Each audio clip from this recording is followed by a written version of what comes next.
لبيك اللهم لبيك لبيك لا شريك لك لبيك إن الحمد والنعمة لك الملك لا شريك لك لبيك اللهم لبيك لبيك لا شريك لك لبيك إن الحمد والنعمة لك الملك لا شريك لك لبيك اللهم لبيك لبيك لا شريك لك لبيك إن الحمد والنعمة لك الملك لا شريك لك لبيك اللهم لبيك لبيك لا شريك لك لبيك إن الحمد.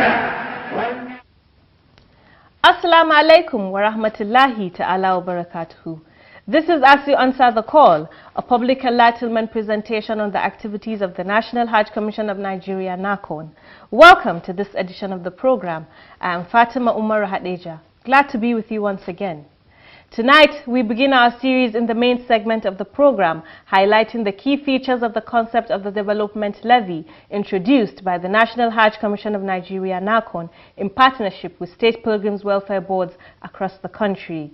What is it all about, and how much work has been done since the idea was conceived and implementation got underway? These are the areas of focus as the details unfold in the course of the program. Also in the package are stories that make up the news diary.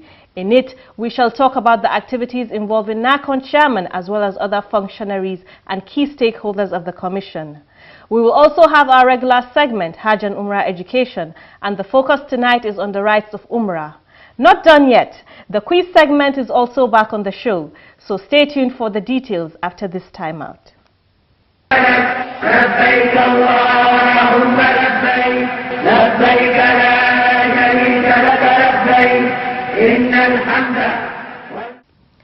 Thanks for being there.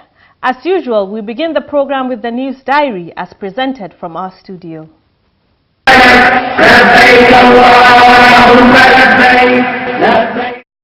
The National Hajj Commission of Nigeria, NAHCON, and other international organizations took part in the just concluded International Hajj Conference. The event took place in Jakarta, the capital of Indonesia, on Thursday, the 14th of November 2019.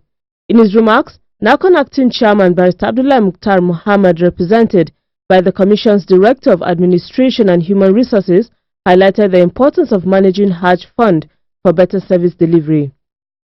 In related development, NAHCON also took part in the World Convention on Hajj and Umrah, which took place in London. The committee's acting chairman was represented by the director of the FCT Muslim Pilgrims Welfare Board, Muhammad Bashir. He sheds more light. We have shared ideas of the Hajj operation all over the world, and then we really tap the experience of other places.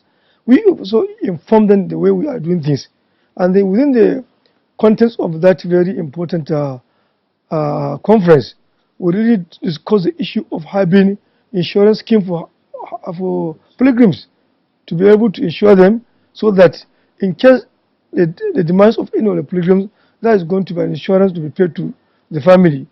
We really talk about the issue of abscondment, that we are going to be tight in doing that.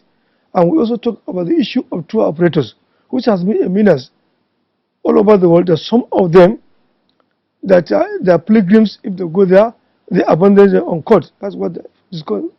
Even in the Britain, they have that problem. The convention comes up annually and is hosted by Hajj People Group to enhance the performance of Hajj and Pilgrims experience.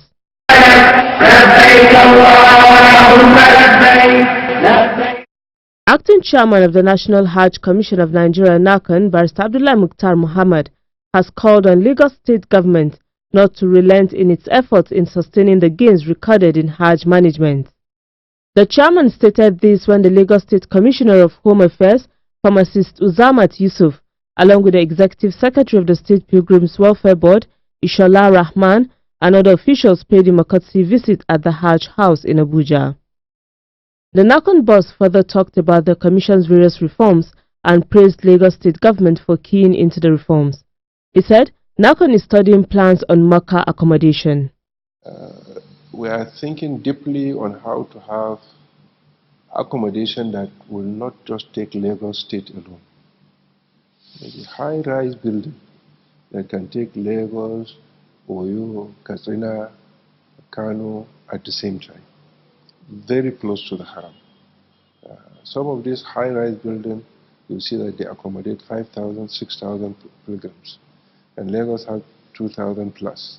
So which means Lagos has to be joined with other states to take such kind of building.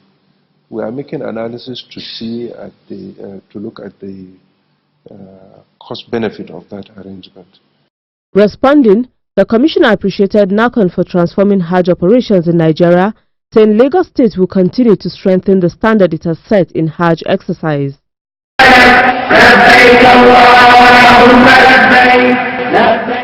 In another development, the acting chairman of the National Hajj Commission of Nigeria NAHCON, Barrister Abdullah Mukhtar Muhammad, has called for the strengthening of internal control mechanisms by ministries, departments and agencies of government, describing it as the most effective way of checking corruption in the system.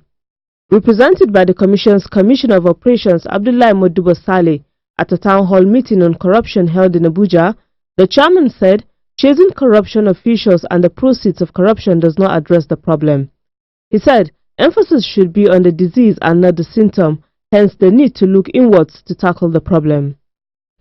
And by so doing, they kind of frustrate or make it impossible for corrupt people, if I can say that in inverted commas, to execute their desires. The chairman praised the anti-graft agencies in their efforts to stem the tide of corruption in the country and called on well-meaning Nigerians to support President Muhammadu Buhari in this task. Alhamdulillah, if you are just tuning in, this is As You Answer the Call, the program that keeps you abreast of the happenings at the National Hajj Commission of Nigeria as well as Hajj-related matters.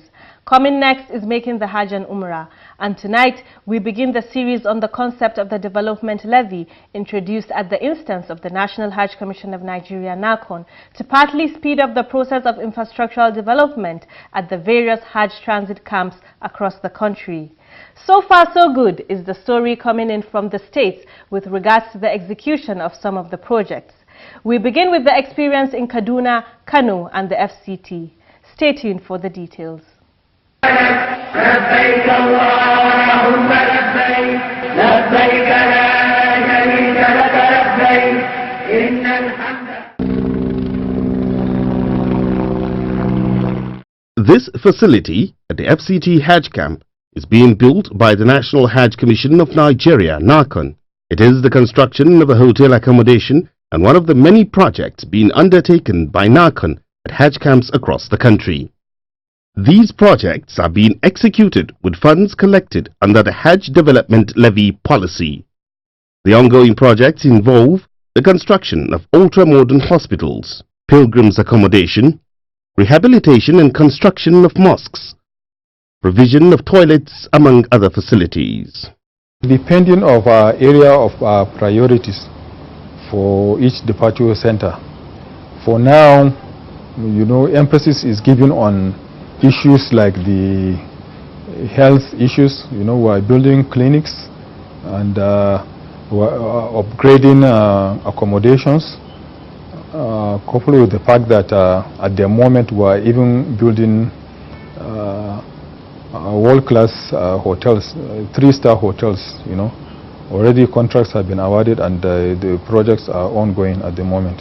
We are also building halls, event halls that can be used as a check-in center as travelers. As pilgrims are traveling, we use it to do our screening. So we are building comfortable accommodations for those purposes. So also it depends on the challenges anyway. The story of the Hajj Development Levy in Nigeria dates back in time. Precisely, it came on stream in 1997 when Hajj operation was handled by then Directorate of Pilgrims Affairs. Though the collection was discontinued at some point, it was however resuscitated during the tenure of the pioneer chairman of the National Hajj Commission of Nigeria NAHCON and the current Minister of the Federal Capital Territory, Muhammad Musa Bello. Dr. Sani Ahmed Sufi was one of the directors at the time. First of all, it was a year that we are trying to give a new hope, a new face to the issues of Hajj in Nigeria. Noting that in 1996, a year just before we came in, there was an episode which was governmental, and it almost affected the relationship between Nigeria and Saudi Arabia.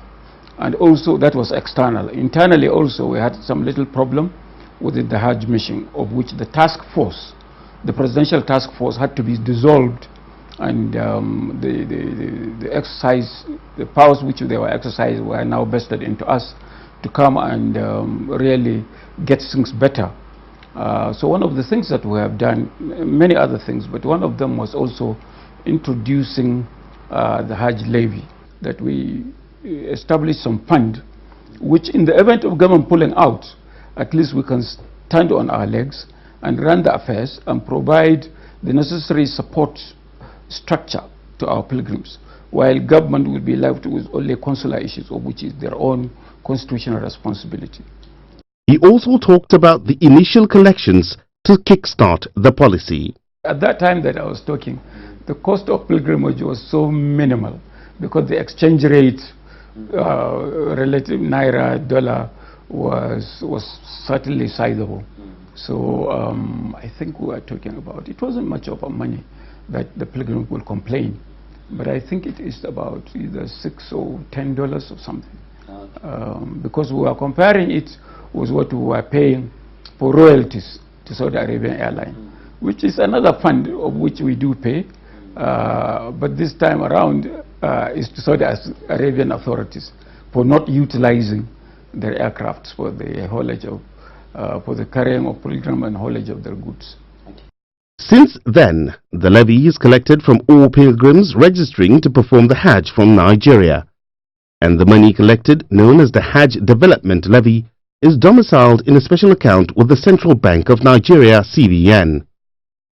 For the benefit of Nigerian pilgrims, the levy is expected to be used for the maintenance of Hajj camps in states and the FCT. And NAHCON is doing just that in different parts of the country. We are undertaking 3 projects, rather 4 projects now in Abuja. The first one, is the fencing of the Hajj camp. That one is almost completed 100%, or rather is completed 100%. The other project is the hotel-like accommodation. It is ongoing, it's just started, just on the starting level now.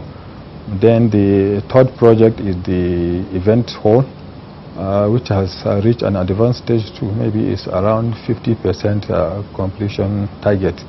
So also the clinic, we have a clinic there that is being built, is almost 60–70% completed. We have 25 projects so far awarded by the Commission, amounting to over 2 billion naira. And these projects are spread across the 6 geopolitical zones of the country. Out of the 25 projects, 20 are completed, while 5 are ongoing.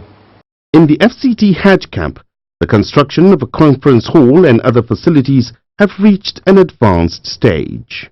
Locomotive is going to impact on pilgrims.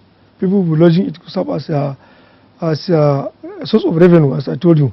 Secondly, there's going to be like a hospital, which is going to, like clinic, is going to take care of pilgrims whenever we're in the camp.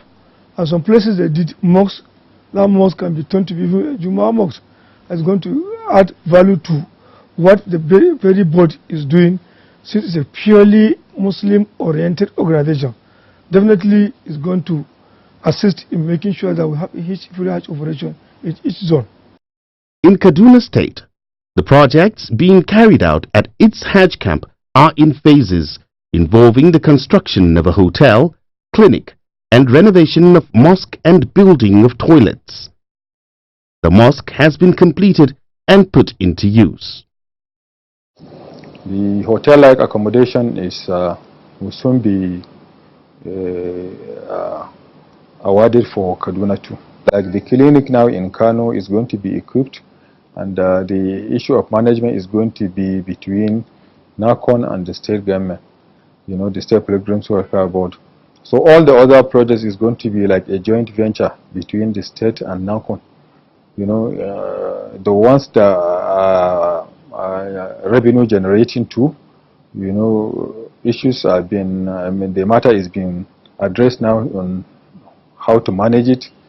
At the end of the day, profits realized is going to be shared between the state and NAHCON. The contractors are doing well, and at least we started this project July last year, 2018, and today we are talking of 20 of them out of 25 completed.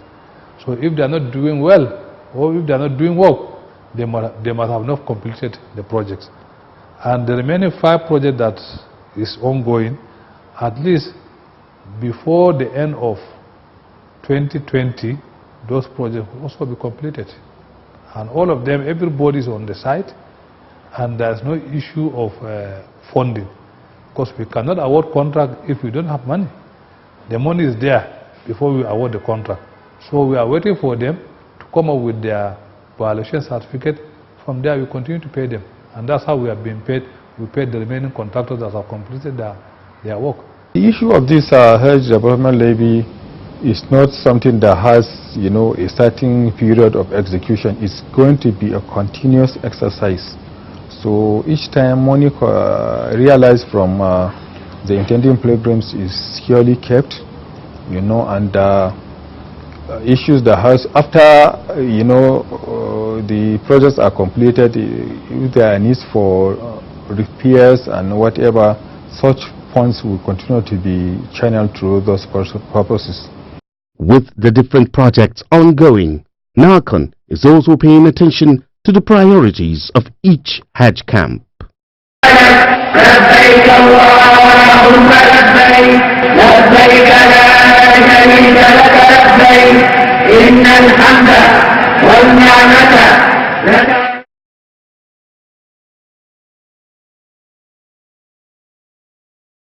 Our quiz segment, otherwise known as Musabaka in Arabic, is back on the program. It is essentially designed to add to the knowledge of our viewers on Hajj and Umrah matters as well as Islam generally. It comes with incentives to spur people to participate. In other words, those who provide correct answers to the questions to be asked will win prizes. It is envisaged that 2 or more persons will have the correct answer to the quiz. The winner will, however, be that person whose answer registers first on our phone system. And so, let's get started. The question for this week is, what are the pillars of Umrah or Lesser Hajj?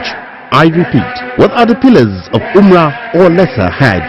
Text your answer now to this number showing on your screen. لبيك لا شريك لك لبيك إن الحمد والنعمة لك. You are still watching As You Answer the Call, a public enlightenment presentation on the activities of the National Hajj Commission of Nigeria, NAHCON. Coming next is Hajj and Umrah education. Tonight, we are discussing the rights of Umrah, and our guest is Imam Mohammed Sani Isa. Let's hear the discussions. لبيك اللهم لبيك لبيك لا شريك لك لبيك إن الحمد والنعمة لك.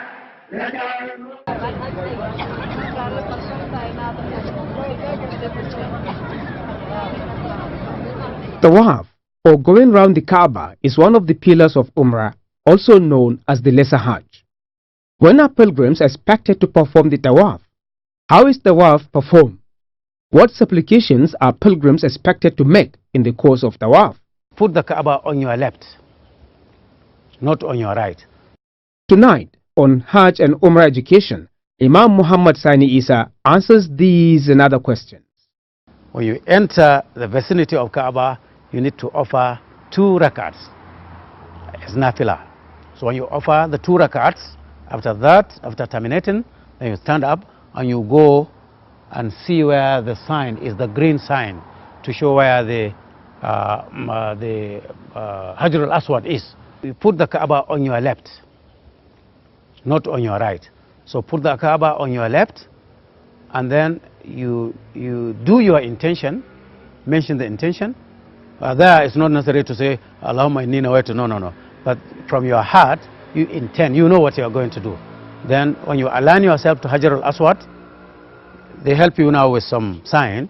Then you start the tawaf from that point, and you go.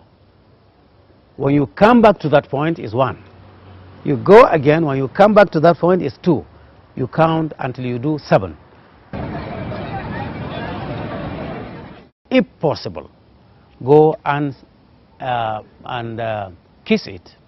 You kiss it by saying Bismillah, Allahu Akbar, or just Allahu Akbar. Kiss it and say Allahu Akbar.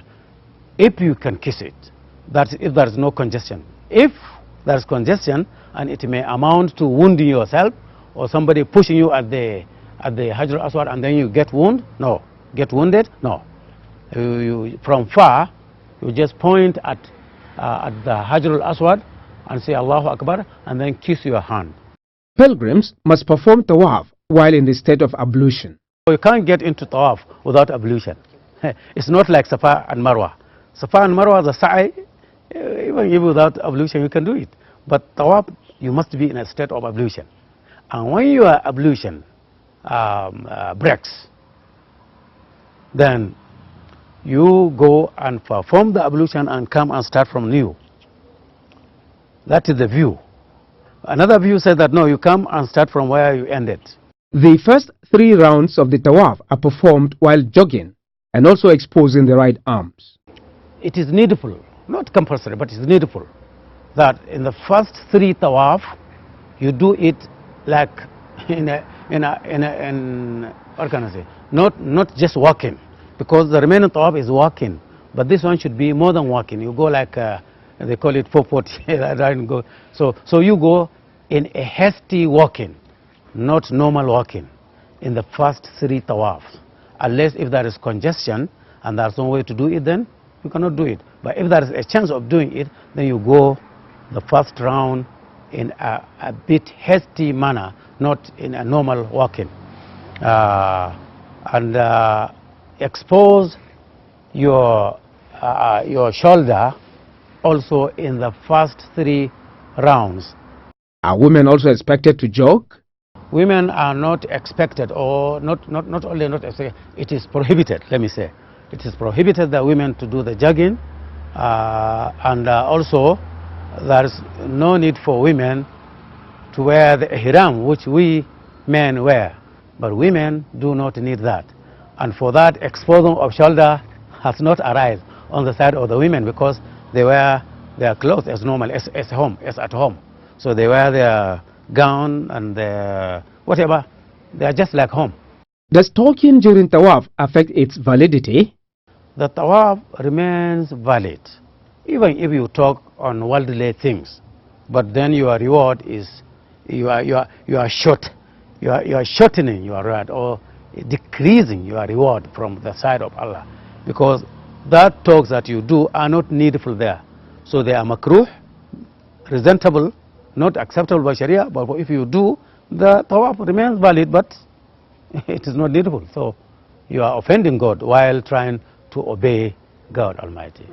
What supplications are recommended for pilgrims when doing the tawaf? There is no limit. Oh, Rabbana atina fid dunya hasana. So there is nothing limited. Of course, some ulama in International Hajj, some books written to help the pilgrims. You find that they mention that in the first tawaf you read this dhikr, in the second tawaf you read this dua, in the third tawaf you read this. If you do it, there's no harm in that, but it's not necessary. If there is anything specific to give you during tawaf, it's Rabbana atina fid dunya hasana after Rukn al-Iman. At the end of the tawaf, pilgrims are enjoined to observe 2 rakah prayer at a point called Maqam Ibrahim. Failure to perform the tawaf during the Umrah exercise renders it invalid, says Imam Muhammad Sani Isa. He then advised Muslims to acquire knowledge about Umrah and Hajj in order to earn their full rewards.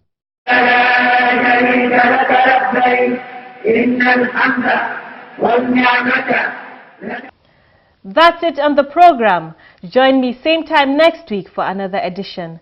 Good night and thank you for watching.